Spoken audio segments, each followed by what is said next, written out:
Today we shall be testing the discharge feature of the Imax B6 battery balance charger. Now I have these three cells charged to 4.19 volts. Let's turn on the power supply.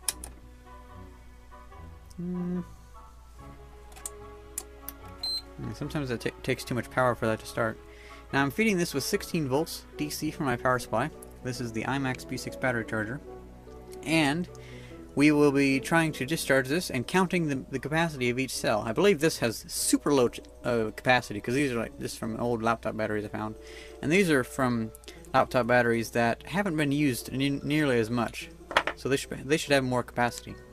So here we are with the Imax B6 battery balancer, and let's go to LiPo and go to discharge, and then we'll want to discharge at 1 amp, and it'll discharge down to 3 volts.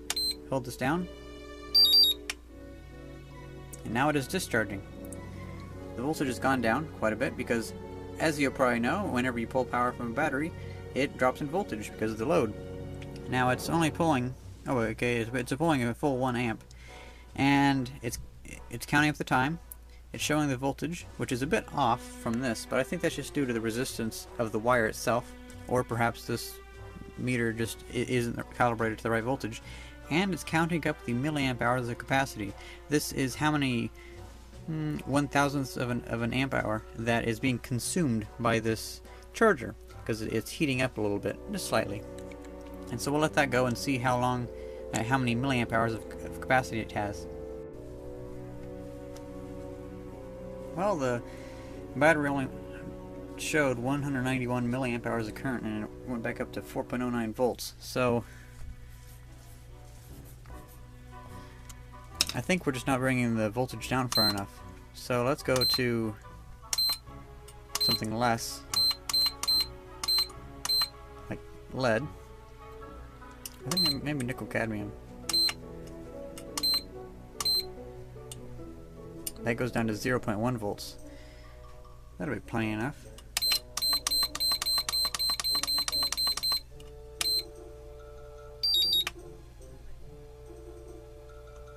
There we go. So now let's bring the voltage down to 2.5 or so volts. Well, it's down to 2.5 volts, and it's gotten 393 milliamp hours of capacity. And the voltage has gone back up to 3.82 volts. So you know what? I think we can go a little bit longer with this.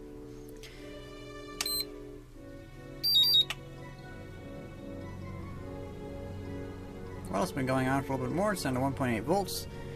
1.9 over here. It actually got down to 1.4 volts, then it started going back up because now it's getting pretty hot. So we'll stop it there at 233 milliamp hours.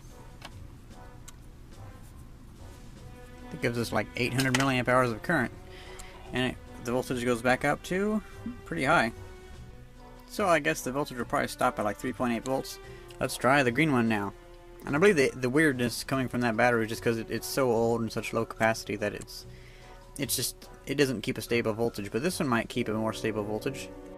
So here we are with the green battery, which I hope should be like 2 amp hours, and it's at 4.19 volts, and let's start it.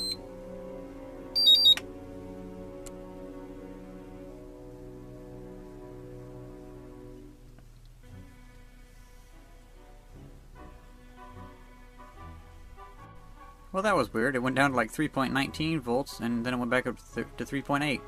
So it seems a little more stable now, so interesting. I'd have to say I call that quits. 1800 milliamp hours. And the voltage goes back up to 3.6 volts. And finally, the red cell is at 4.2 volts exactly, and let's discharge that one. And I discovered that with nickel cadmium you can change the lower voltage. So let's make it cut out at 2 volts exactly.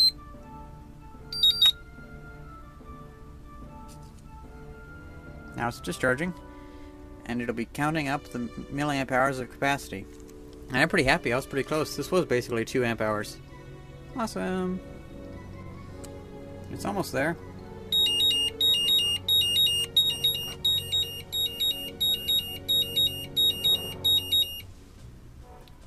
1300 milliamp hours of capacity.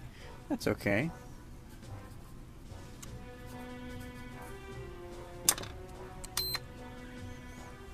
Let's see what voltage it gets back up to.